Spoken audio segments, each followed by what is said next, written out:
另外今日咧非常之高興邀請到兩位曾經成功申請 DoD 專項基金嘅企業代表，同我哋分享一下佢哋嘅電商業務經驗㗎喎。我哋掌聲有請博怡恩香港有限公司總經理黃石恩先生 Edmond， 以及係健力清潔器材有限公司執行董事吳永新先生 Vincent。歡迎晒兩位，非常之多謝你哋出席我哋今日嘅啟動儀式啊！不如首先咧，等兩位分別介紹一下你哋各自公司嘅業務啊。Edmond 先啦。好，咁我哋本身咧叫 Born 啦，博怡恩啦 ，BORLN， 咁係一個startup 嘅企業嚟嘅。咁我哋本身主要係做一啲母嬰嘅產品。咁我哋叫 BORLN 就有兩個 R 啦，就希望當父母有個 BB 出生嘅時候啦，咁佢亦都有一個新嘅角色誕生。咁我哋叫做中文就叫做博恩雙生，一個雙生嘅概念。咁啊，希望喺呢個咁嘅雙生嘅概念嘅當中，我哋個品牌，我哋個產品幫到佢哋挑戰好多唔同嘅嘢啦。咁我哋而家本身有個產品就因為新公司其實唔係好多，咁我哋有奶樽啦，我哋有一啲牙膠啦，同埋一啲安撫懶嘴嘅產品嘅。咁主要都會見到晒㗎啦。即係好多創新嘅母嬰啊、嬰兒產品㗎嚇，多謝晒 Edmond 嘅分享先。跟住咧請 Vincent 都簡單介紹我哋公司啊。OK， 我哋係香港健力器材清潔器材有限公司啦，同阿 Edmond 有啲唔一樣嘅。我哋已經係40年有多嘅一個老企業啦。咁啊都係著根於香港啦。我哋喺80年代初嘅時候已經開始成立咧，主要都係引進歐美一啲先進啲嘅清潔機械啊、技術啊咁樣喺香港市場度去推廣嘅。到90年代咧，我哋開始上中國大陸啦。咁去到嗰個年代咧，就好快速咁發展起嚟啦。咁因為中國嗰時候啱啱開放，咁啊去到2000年開始咧，就發覺中國嗰個工業啊發展好快，我哋引進嚟嘅產品咧，好快脆就已經即係做到出嚟啦。咁我哋就經歷過好艱難嘅時段，即係進口嘅產品已經冇辦法競爭啦。咁我哋就要去轉型，咁啊從一間以營銷為主體嘅一間公司，轉為一個以研發啊、自己去創立品牌啊，咁啊重新嚟過。咁啊嗰段時間咧都幾艱難嘅。咁啊好在我哋都經歷咗一段時間嘅轉型之後咧，我哋係站得住腳啦，咁開始思考點樣去響中國大陸市場去，因為我哋做嗰啲嘢大部分都係一啲專業性嘅清潔，唔係話你哋屋企家居你哋理解中嗰種清潔嘅。我哋好多都係醫院啊、機場啊，或者啲大商場我哋用嘅嘢。咁我哋開始思考點樣可以入呢個 C 端所謂嘅家用市場，所以我哋創立咗我哋嗰個 Dr. Dirt 嘅品牌，就專登係呢個品牌大部分嘅嘢都係針對家用嘅。咁啊，創立咗品牌之後要有好多專利啊，好多嘢要做啊。咁啊，當然係最啱食正電商啦，入家用市場。咁所以我哋喺電商嗰度用咗好多相關嘅不分嘅一啲資助去做呢樣嘢。咁喺度做依家，咁當然依家亦都有新嘅，因為幾年疫情啊。咁我哋我3年冇上過翻過去廠，3年後我舊年就先翻到去。發覺個形勢同我哋幾年前疫情前係好大嘅分別，我哋就好似覺得又要轉型咁啦。咁所以呢次聽到不分呢個叫做電商儀啊，冇錯。哇，好開心啊，瞓唔著覺咁滯，好興奮。係啊，好多嘢。因為我哋都係喺度諗緊死啦，都幾多嘢要搞喎。一間再慢慢講，入面有啲咩搞，好唔好啊？我翻嚟我哋個主題啊，就係電商2啊嘛，即係電子商貿啊嘛。我做咗少少功課嘅，知道你哋公司咧，其實都喺內地發展咗電商業務一段嘅時間啦嚇。想借住今日呢個機會咧，請兩位專家分享下，其實當初點解會喺內地開拓電商呢個銷售渠道先嘅？先問下 Edmond 啦，你哋公司咧就利用跨境電商模式嚟到發展內地業務嘅，亦都透過內地唔同嘅線上社交平台啦，大家可能都好熟悉嘅小紅書啊、抖音等等啊，嚟到做宣傳嘅，可唔可以先分享下啲心得咧？咁因為本身係一個新嘅品牌啦，咁其實喺內地市場母嬰產品都非常非常激烈。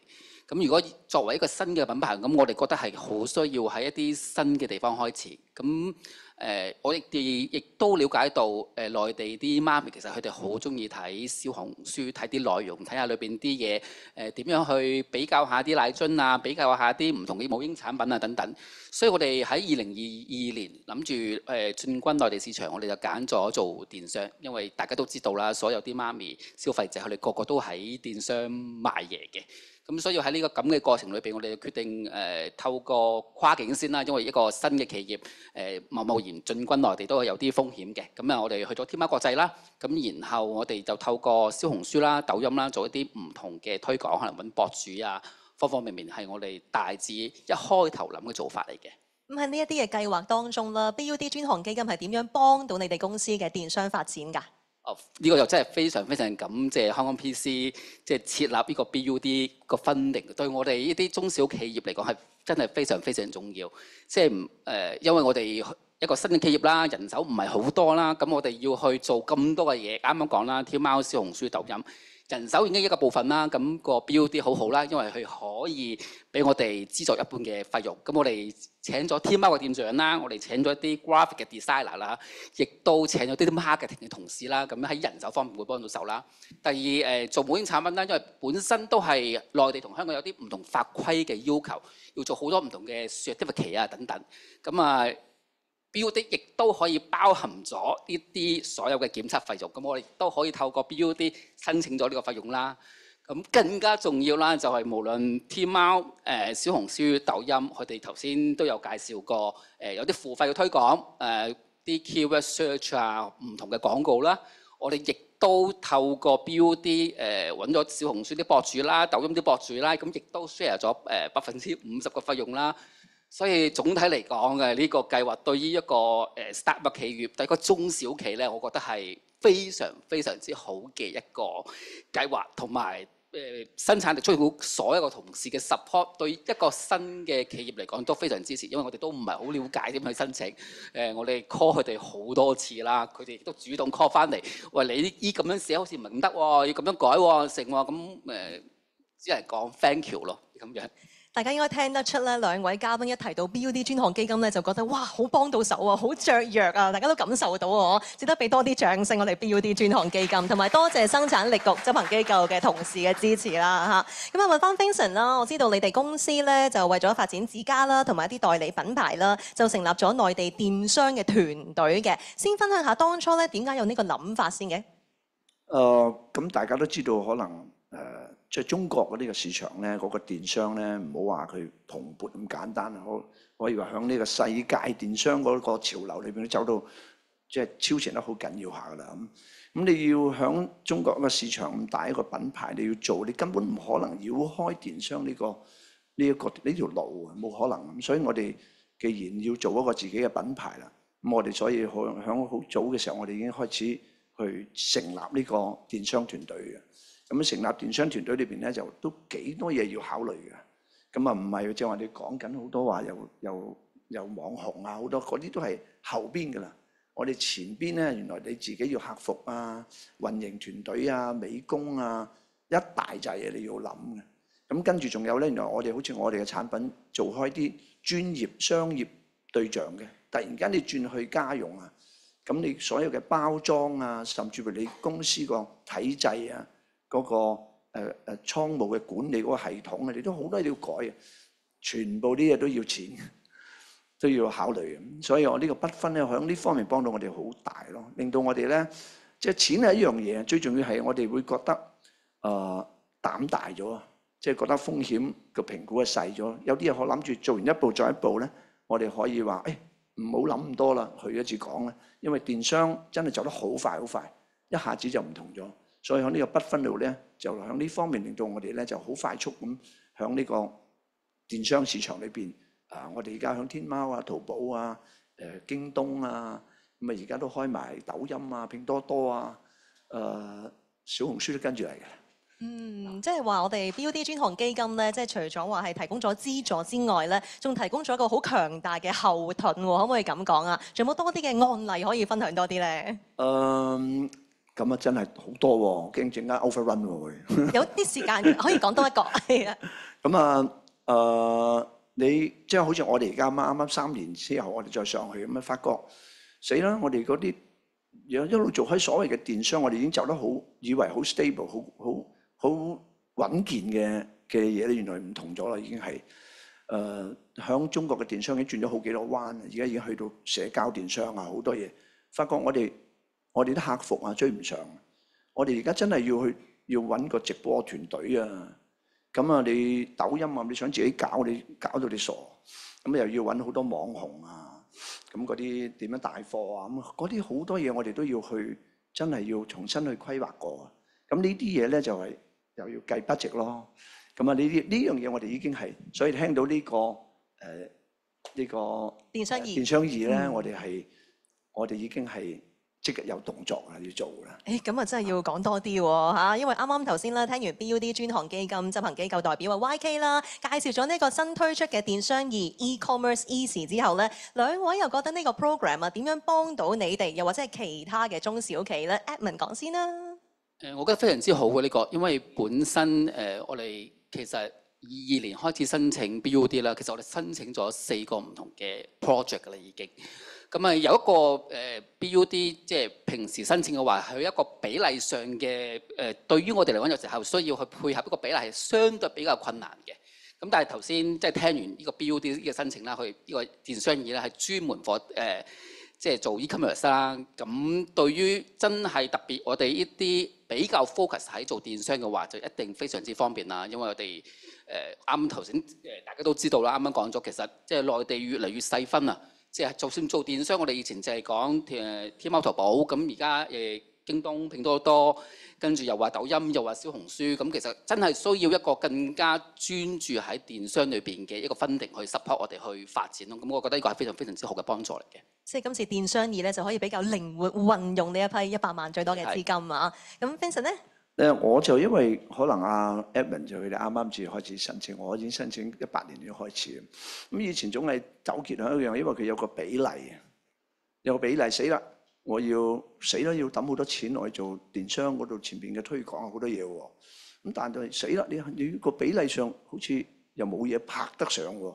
咁慘啦！咁啊成日要度嚟度去咁去搞一個計劃先上去。咁如果有呢個咧，咁我哋唔使諗咁多啦。喂，要行啦，咁行咗先啦。而家唔使話要限住喺個比例度，你冇其他嘅嘢要申請嘅時候，你個比例你又攞唔到落去啊嘛。咁呢樣嘢我會覺得會幫到我哋好大咯。我哋唔使咁猶豫啦，響計劃新型嘅電商要發展嘅時候咧，再發展嘅時候咧，我哋可以快啲咯個步伐。跟住我想八卦下啦，你啱啱提到咧，一見到我哋電商2推出咧，即刻諗到有啲新計劃，想即刻入申請咁嘅喎，可唔可以透露啲嚟聽下㗎？都冇咩秘密嘅。咁啊，梗係啦，我哋都話啦，我哋一直都喺度計劃緊㗎啦嘛，已經。咁只不過係話，喂，計下啲 budget 先啦，好多嘢要搞喎，你又要搞咩直播團隊，又話要揾網紅，又話要開埋小紅書，一陣間又話快手，有呢條路。真係好多嘢喎，咁啊依家有呢度，咁我哋嗰啲團隊啊，肯定，喂唔使諗咁多啦，唔使排隊啦，去啦，咁我哋所以就等住呢樣嘢，我哋好翻去就即刻要組織㗎啦。係，同埋都係商會代表嚟㗎嘛，可以叫多啲會員一齊。係冇錯申請。冇錯，係啊，我琴晚食飯都喺度推廣緊呢個計劃㗎啦。多謝你。咁 Edmond 咧，你有啲咩嘅新計劃都會考慮，可以即刻入申請喎？咁咧？會啊，因為我啱啱講啦，我哋一開始做跨境平台為主啦，天貓國際啊等等。咁啊啱啱聽完呢個咁嘅計劃啦，咁我哋其實都本來都係準備喺本身內地市場啦，天貓啊、京東啊都諗住去開鋪嘅。咁而家有咗呢個咁嘅計劃嘅話，我相信會加快我哋呢個速度嘅。我哋都希望即刻聽完，可能啱好水咁講啦。我哋希望可能聽日翻去 office 即刻去了解多呢個計劃，然後即刻盡快去申請，盡快去做用呢個咁嘅 funding 咯。好啊！聽到兩位咧都係非常之認同我哋新推出嘅電商2啦，絕對幫到你哋專注嗰個電商嘅業務啦。最後啦，想問下，如果有同行啦或者其他嘅中小企都想發展內地業務嘅話，你可唔可以俾多啲嘅 tips 佢哋？例如係前期準備功夫要做啲乜嘢咧？等等咧 Edmond 我覺得即係如果一個真係新嘅企業，或者真係唔係有咁多內地經驗咧，其實第一件事真係需要先去了解咗先嘅，因為喺內地做生意同香港真係好唔同。咁無論係法規啦、稅務啦、消費嘅模式都唔同一樣嘅。如果貿貿然即刻話我要衝上去做咧，即係好容易踩多好多唔同嘅問題會出現嘅。所以我覺得第一件事一定要去了解，透過自己啲朋友啦、商會啦、香港 PC 啦，去問多啲嘅問題都好啦。我覺得呢個係第一樣要做啦。咁跟住第二樣就係，當你了解咗之後，就一定要先少少去嘗試嘅，就唔好話我要一開頭要做幾多生意，要投入幾多嘅廣告啊等等，咁個風險太高嘅。特別作為中小企，我哋都係少少嘅嘗試，了解咗我哋啲產品適唔適合內地嘅市場啦，我哋嘅方法人手啱唔啱啦。喺 OK 之後，我哋再需要去加大投入，呢個我覺得第二啦。最後一點就係即係唔係賣廣告，係我覺得非常非常需要去了解應用 BUD 嘅，因為呢個係啱啱講咗，佢唔單止係好似即係幫助我哋慳咗啲錢啊，即係對呢個即係咁孤獨嘅中小企嚟講咧，其實好似突然之間一個政府喺後邊支撐緊我哋去發展一個機遇好大，但係同樣風險好高嘅市場。而我啱啱講咗BUD 啲同事咧，佢哋係不厭其煩俾我哋啲同事去，就算我自己都親身 call 佢好多次，問一啲可能佢覺得都好似好簡單咁嘅問題，但係佢哋唔介意嘅。點樣簡單嘅問題佢都會你應該要咁做，點樣做，其實非常非常幫咗我哋手。所以呢三樣嘢，我覺得係可以去大家如果真係諗住去做內地市場，可以去了解嘅。咁要俾啲掌聲，我哋生產力局嘅同事喎。大家咧真係唔使怕醜嘅，即管揾我哋生產力局嘅同事啦，問多啲啊，咁佢哋一定會咧提供協助，並且係好樂意添㗎。Vincent 有啲咩 tips 俾我哋啊？我嘅睇法就係咧，你要即係對我唔知咧，可能香港企業咧多多少少都楞住大陸㗎啦，對大陸嘅商業環境應該點都會有啲認知。但係如果要去到上邊做電商咧，就可能你嘅認知係有啲落差嘅，裏邊嘅競爭嗰個條件係都幾犀利嘅嚇，都要走得好快嘅。咁所以我覺得咧，你要首先除咗阿 Edmond 就話講，你要知道一下一啲基本嘅嘢之外咧，你一定要知道自己想點。因為你知道自己想點咧，你雖然 Edmond 話齋香港 PC 個服務真係好好啊，咁啊其實嗰申請流程都而家簡化咗好多。咁但係如果你唔知道自己想點咧，你走嚟問答你，我相信答你嗰啲人都有啲困難嘅。咁甚至乎佢答咗你嘅係咪真係你想要知嘅嘢？你可能未必知嘅，未必係嘅，未必係嗰樣嘢。所以我會覺得咧，大家喺呢方面度自己想點樣去做呢個國內嘅電商去開發呢樣嘢嗰個項目咧，你自己要多啲認知咯。咁你先至嚟到揾佢哋啲同事幫你咧，我相信你會個效率會高好多咯。冇錯，呢一方面咧，即係多啲出席啊，或者線上收睇我哋舉辦一啲交流會啊、推介會等等咧，應該會攞到好多嘅 insights 嘅。亦都好開心聽到啦，我哋 BUD 專項基金可以幫到企業咧去到拓展唔同嘅市場啊。相信我哋新推出嘅電商易咧，可以令更多企業受惠嘅。有興趣嘅朋友，快啲透過網上平台申請啦。我哋以熱烈嘅掌聲，多謝晒兩位嘉賓今日嘅分享，多謝晒 Edmond 同埋 Vincent，thank you。